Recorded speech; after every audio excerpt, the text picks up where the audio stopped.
Boa noite. Boa noite ao pessoal que está aqui, boa noite ao pessoal que está em casa nos acompanhando. Para mim não é difícil participar de um palco. Faço isso, Juliano, com muito prazer e com muito orgulho. E faço isso com prazer e orgulho para compartilhar, talvez pela primeira vez, um pouco da minha história. A minha história como um jovem, como um menino, que começou com 17 anos trabalhando nesta empresa de família. Esse aí sou eu. Incrível, né? Eu com 20 anos, talvez, trabalhando na Rádio Gaúcha de Porto Alegre. Numa empresa que estava iniciando, uma empresa do pai, um pai carismático, um pai poderoso, que me deu uma oportunidade para trabalhar com ele na emissora, na nossa Rádio Gaúcha. Eu, como muitos de vocês, sou um apaixonado por esporte, sou um apaixonado pelo futebol, sou um apaixonado pelo tênis. E a Rádio Gaúcha, no ano de 1973, quando eu trabalhava na Rádio Gaúcha, naquele momento ela não transmitia futebol. E eu, trabalhando na Rádio Gaúcha, convenci a direção da rádio, meu pai, que nós deveríamos voltar a transmitir futebol, que nós deveríamos formar uma pequena equipe para transmitirmos, voltarmos a fazer as transmissões esportivas. E foi assim que fizemos, montamos uma equipe muito modesta, né? E passamos a competir com a emissora líder, a Rádio Guaíba de Porto Alegre, e levávamos uma surra. 97% era a audiência do nosso concorrente, e nós tínhamos 30%. No ano seguinte, nós teríamos a Copa do Mundo da Alemanha. Copa do Mundo da Alemanha. O Brasil era tricampeão do mundo e teríamos a Copa do Mundo. A seleção brasileira naquela época, a gente acreditava na seleção brasileira. O futebol brasileiro era tido como o melhor futebol do mundo. E nós, na equipe da rádio, dizíamos, olha, nós precisamos fazer essa cobertura. Nós precisamos criar as condições para viabilizarmos essa cobertura, porque se queremos competir, precisamos seguir a seleção brasileira. E tínhamos 3% da audiência. E tínhamos uma dificuldade muito grande para fazer esse exercício. E preparamos, e eu pessoalmente, com 20 anos, me comprometi com a equipe da Rádio Gaúcha que nós iríamos fazer a cobertura. Montamos, preparamos, organizamos, eis que o chefe e também pai, 30 dias antes da excursão da seleção brasileira, ele me chama no seu gabinete e me diz, olha, sem a viabilidade comercial não vai rolar a viagem, não temos como fazer. Eu argumentei, enfim, longas discussões, e o chefe toma a decisão, nós não vamos fazer a cobertura. Eu, obediente, desço para a Rádio Gaúcha, chamo a equipe da Rádio Gaúcha e digo, olha, infelizmente temos que cancelar a transmissão, não teremos condições de fazer. Eu não estou de acordo com essa decisão, mas o presidente da empresa a tomou, ele tem os seus argumentos. Eu acho que nós deveríamos fazer a cobertura, porque isso é um investimento para o nosso futuro. Se nós queremos ser competitivos com relação a um projeto, sonhar longo, sonhar grande para um projeto que possa realmente representar no futuro a nossa construção e assumirmos a liderança no esporte, nós temos que investir. Nós temos que ter a crença de poder investir. Mas ele, infelizmente, não conseguiu os argumentos e nós teremos que cancelar a excursão. As pessoas ficaram atônitas. Passei na secretária, a rádio tinha uma secretária comum para todos os funcionários da rádio, e ditei a ela uma carta de demissão minha. Levei a carta de demissão para a secretária do presidente da empresa e trabalhei de demitir da empresa. Me demiti da empresa. E esse é o meu primeiro dia, meu primeiro day one, que eu queria dividir com vocês. Eu tomei, na minha visão, uma decisão profissional. Eu não briguei com meu pai, uma empresa familiar. Eu não briguei com meu pai, eu não enfrentei o meu pai. Eu tomei uma decisão por convicção e por comprometimento com a equipe de trabalho que nós tínhamos. Por convicção de que naquele momento nós deveríamos investir, de que naquele momento nós deveríamos apostar no futuro. E me demiti e fui-me embora. Fui-me embora, esvaziei as gavetas e me arranquei. Me arranquei e foi um dia muito especial e muito importante. Me arranquei e não voltei mais para a empresa. Eu estudava à noite, né? Eu trabalhava do dia, fui para a minha faculdade à noite e realmente me demiti. 3 ou 4 dias depois eu recebi um telefonema da Catarina, que era secretária do presidente da empresa, e ela disse: o seu Maurício quer falar contigo. Eu fui ao escritório e ele formalmente me disse: que história é essa? Eu me demiti. Meu irmão Pedro, que está aqui, lembra, né? Ele me perguntou: o que tu vai fazer? Eu disse: não sei, acho que eu vou virar hippie. Não sei, é um momento de ser outra coisa, eu caí fora. Bom, para resumir a história, eu, através de um diálogo com o meu pai, ou de um diálogo com o presidente da empresa, nós conseguimos negociar, nós conseguimos chegar a um entendimento. Eu ganhei alguns dias mais para tentar avançar na comercialização e tentar, com a condição de que, se não conseguisse, nós faríamos a excursão. O presidente da empresa disse: vai comercializar e depois nós vamos conversar. E eu fui muito firme com ele para dizer: olha, se não conseguir a comercialização, nós vamos. Se nós não formos, eu estou fora. Felizmente, tivemos êxito, funcionou, e a excursão saiu, e naquela época era tão relevante que eu fui até o aeroporto me despedir dos companheiros da Rádio Gaúcha, e foi uma decisão extremamente correta aquela, de termos transformado aquilo realmente num investimento, de modo que a Rádio Gaúcha, ao longo do tempo, assumiu uma liderança extraordinária no rádio esportivo, no rádio jornalístico do Rio Grande do Sul, dando uma base para todo um processo de liderança que hoje o Grupo RBS, através de todos os seus veículos, tem em todos os mercados em que atua. E a minha carreira na RBS cresceu profissionalmente. Eu separei naquela decisão totalmente a questão pessoal da questão profissional. Eu continuei, Aline, amando o meu pai, amando profundamente o meu pai, amando com uma figura maravilhosa, mas sendo muito respeitado pelo meu pai profissionalmente a partir daquele dia. Muito respeitado pelo meu pai. E também o respeitando profissionalmente. Foi uma decisão sábia, no sentido de que realmente aquilo alavancou a minha carreira profissional dentro da empresa.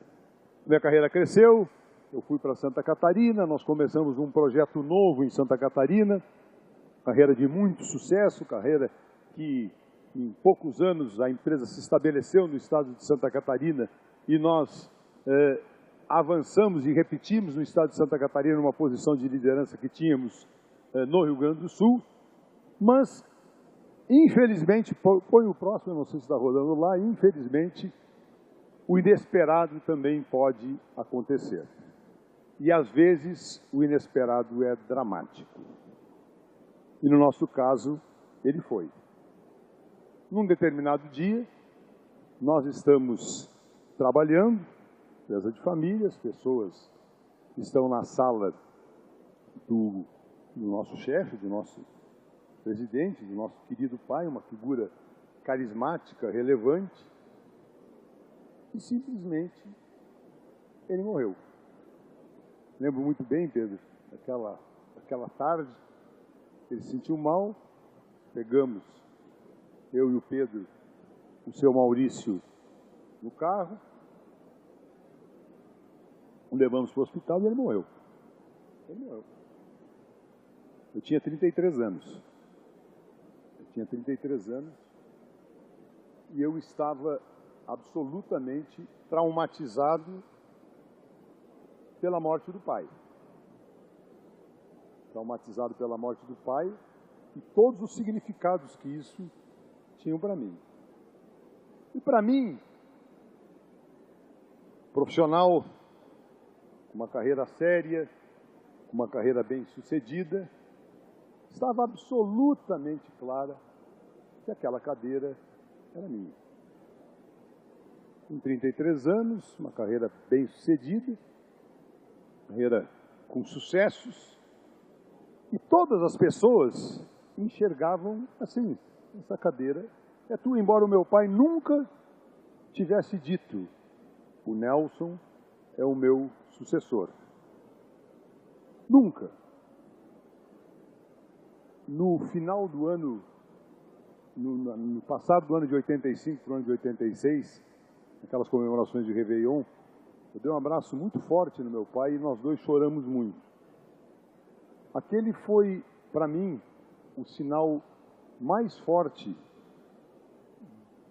de uma transmissão de sucessão sem nenhuma formalidade. Aquele foi um sinal mais vigoroso da relação de que meu pai também entendia que eu era o seu sucessor. Eu achava que eu era o sucessor, eu entendia que eu estava pronto para ser o sucessor. Lembro muito bem também que no enterro do meu pai, a pessoa que falou e que fez a homenagem, um jornalista chamado Mendes Ribeiro, esse jornalista, no final, quando veio cumprimentar a família, ele passou por mim, me abraçou e disse baixinho, agora é tudo contigo. E esse era um sentimento generalizado. Nós andamos e, evidentemente, naquele momento, nós precisávamos refletir com serenidade e não refletir sobre o impacto da emoção da morte de uma pessoa com a dimensão que tinha Maurício Sirotsky. Naquele momento, nós precisávamos realmente colocar à frente dos interesses individuais, inclusive do meu interesse individual, o interesse coletivo, o interesse da nossa sociedade, o interesse da nossa empresa, o interesse do nosso público. E, numa reflexão profunda que fizemos em família, sem a presença do nosso pai, a decisão foi de que eu não fui o presidente da empresa.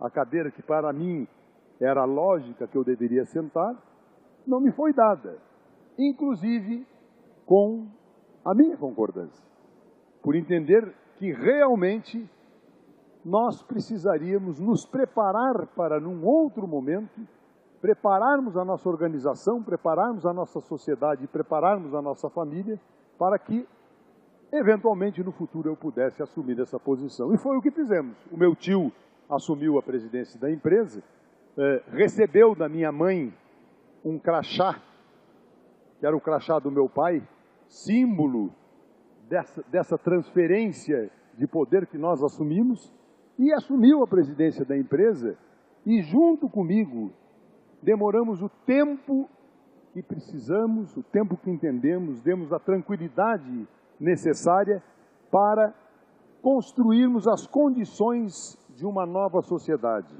construirmos a condição de um novo modelo de governança, construirmos a condição de fortalecermos a nossa visão de uma empresa familiar, mas profissional. E começamos a construir a ideia de que uma organização familiar pode ser familiar, mas que tem que ser entendida em cima de três bases.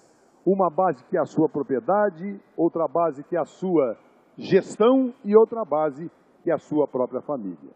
Foi o que nós fizemos e demoramos 4 anos para caminharmos nisso, até que num dia, em 1991, eu assumi a presidência da empresa à luz de um novo modelo de governança, à luz de uma nova realidade de governança, aonde o embrião básico era o profissionalismo. As gravatas naquela época eram muito feias, mas a base profissional da nossa empresa era muito sólida. E aquela condição me deu a condição de tocar a RBS por muitos anos, de 1991 até o ano de 2012, com muito sucesso. Com muito sucesso. E, evidentemente, as empresas têm, como todas as empresas, têm seus altos e baixos. E, evidentemente, a nossa não é diferente da... Até fiquei satisfeito que o Jorge Lehmann quebrou umas 3 vezes. Nós quase quebramos umas 2, então ainda dá para quebrar outras pela frente. Então é assim mesmo, altos e baixos, mas a empresa sempre crescendo, a empresa sempre numa visão de futuro, olhando para frente, planejando o futuro. Quando eu assumi a presidência da empresa em 91, para mim estava muito claro que um dos elementos que foi fundamental para a empresa ter o seu sucesso e ter a sua renovação foi a minha juventude, foi a minha energia, a minha garra. Aquilo realmente criou uma condição para que a empresa crescesse de uma maneira importante a partir do momento que eu assumi a empresa. Por outro lado, para mim também estava claro que nós tínhamos uma equipe de pessoas que eram mais velhas, era uma equipe de companheiros que vinham até da equipe do meu pai. Então, quando eu assumi a presidência da empresa, uma das primeiras coisas que eu fiz, junto com os meus companheiros, nós criamos um plano de previdência privada dentro da empresa e nós estabelecemos que no nosso plano de previdência privada, aos 60 anos, os executivos da empresa deveriam se afastar, sair das suas funções executivas. Eu estabeleci, lembro muito bem, o dia que eu estabeleci essa data. Eu tinha 37 anos quando eu estabeleci os 60, naquela perspectiva, esse dia não vai chegar nunca, né? Mas chega e chega com muita velocidade. No ano de 2002, quando nós estávamos fazendo o curso do professor John Davis, eu elegi como meu tema para os próximos 10 anos, eu tinha 49 anos em 2002, a minha sucessão. E fazer uma sucessão preparada, uma sucessão planejada, uma sucessão organizada, para evitar todos aqueles traumas que eu havia tido e que nós havíamos tido com a sucessão inesperada que aconteceu na morte do meu pai no ano de 1986. Na sucessão planejada, contratamos pessoas de fora, headhunters, para fazermos o recrutamento. No primeiro momento, contratamos um profissional do mercado, que muitos de vocês conhecem, o Pedro Bonem Parente, veio trabalhar conosco para ser o vice-presidente executivo da empresa, para num projeto de alguns anos assumir a presidência da empresa e ele preparar a sua sucessão. Era esse o nosso plano. O Pedro, infelizmente, por questões pessoais, não teve condições de assumir a presidência, continuou vinculado a gente no nosso conselho e nos criou uma outra condição de estabelecermos uma nova sucessão dentro da empresa planejada. E o nosso conselho de administração indica para a presidência da empresa uma pessoa da nossa família. Não por ser da nossa família, mas uma pessoa que tinha e tem as qualificações para o exercício da presidência da empresa. Essa pessoa, inclusive, está aqui ele, o Eduardo Sirotsky Melzer, que é meu sobrinho. Nós, num plano de trabalho organizado durante 3 anos, inclusive com o auxílio de pessoas profissionais de fora, entre os quais a Vicky Bloch, que está aqui presente também, nós organizamos um processo de sucessão onde os nossos valores compartilhados formam a base dessa relação para que realmente essa empresa possa se projetar para o futuro. E aquele dia em que o Eduardo, depois de 3 anos, assumiu a presidência da empresa, foi para mim, com 60 anos de idade, um pouquinho antes de fazer 60 anos de idade, um outro day one. Os 3 dias que eu marquei aqui com vocês, evidentemente, marcam de uma maneira muito forte a minha carreira no Grupo RBS e a minha própria vida pessoal. Eles, obviamente, me geram inúmeros aprendizados que eu gostaria, para finalizar, de dividir com vocês. Aprendizados de uma carreira inteira, aonde a crença nos jovens é um elemento fundamental para promovermos a renovação e a inovação dentro das organizações. A mesma crença que meu pai teve quando criou a condição para fazermos o nosso projeto de rádio, lá no início, o nosso projeto da cobertura, que recuou e acreditou no jovem de 20 anos que lhe enfrentou. Aquilo para mim é um exemplo fantástico de que sim, devemos acreditar nos jovens como elemento de grande energia para o nosso futuro. A minha crença de que, sobretudo nos ambientes familiares, de empresas familiares, nós precisamos ter as condições de separarmos as questões emocionais das questões racionais. Essa separação é fundamental. Eu nunca briguei com o meu pai. Eu nunca rompi com o meu pai. Eu sempre amei o meu pai. Mas profissionalmente, eu sempre me posicionei. Profissionalmente, eu sempre tive a minha visão e por isso fui extremamente respeitado. Nunca podemos esquecer que antes dos nossos interesses individuais, existe um interesse coletivo que precisa ser respeitado. A ideia de não tomar decisões em momentos de grande emoção, para mim é um aprendizado fundamental e que marcou muito a minha carreira e que marcou muito a vida da nossa empresa. Dar tempo ao tempo, criar as condições para, sem emoção, decidir com racionalidade. A formalização de processos. O meu pai, infelizmente, não criou nenhum processo formal, a não ser um abraço muito afetivo, que cada vez que lembro me emociono. O meu pai não teve essa condição. A formalização de processos, deixar as coisas escritas. Eu tenho com o nosso presidente executivo, que circunstancialmente é meu sobrinho, um documento com clareza, definindo as coisas que nós pretendemos, o nosso propósito, a nossa visão de futuro, o que a família e a sociedade dele espera, que objetivos queremos alcançar como grupo empresarial. Entendo ser fundamental uma consistência entre aquilo que se diz e aquilo que se faz. Para mim era muito fácil mudar a data dos 60 anos e não me afastar da presidência da empresa. Mas a consistência entre o que se diz e o que se faz levou-me com naturalidade a entender que a renovação estava à frente desse processo e que aquilo seria altamente benéfico para a nossa organização. A ferramenta, para mim, mais relevante no tema da gestão das organizações é o planejamento. Sempre planejar 10 anos na frente. Sempre orar a organização e as pessoas 10 anos na frente. E há sempre possibilidade de crescer. Há sempre possibilidade de se desenvolver, independente de função que se esteja executando. Valores sólidos são os que garantem a perpetuação de uma empresa familiar. Não que esses valores não possam ser renovados e não devam ser renovados, mas valores sólidos que unam uma sociedade, que unam uma família, são elementos decisivos, são elementos âncora para projetarem o futuro de uma organização. E o sonho tem que ser permanente. E a dimensão do sonho não está na magnitude do projeto. Um sonho grande é fazer um projeto de futebol com uma cobertura de rádio numa pequena emissora no Rio Grande do Sul. Um sonho grande é fazer um projeto de diversificação de uma companhia.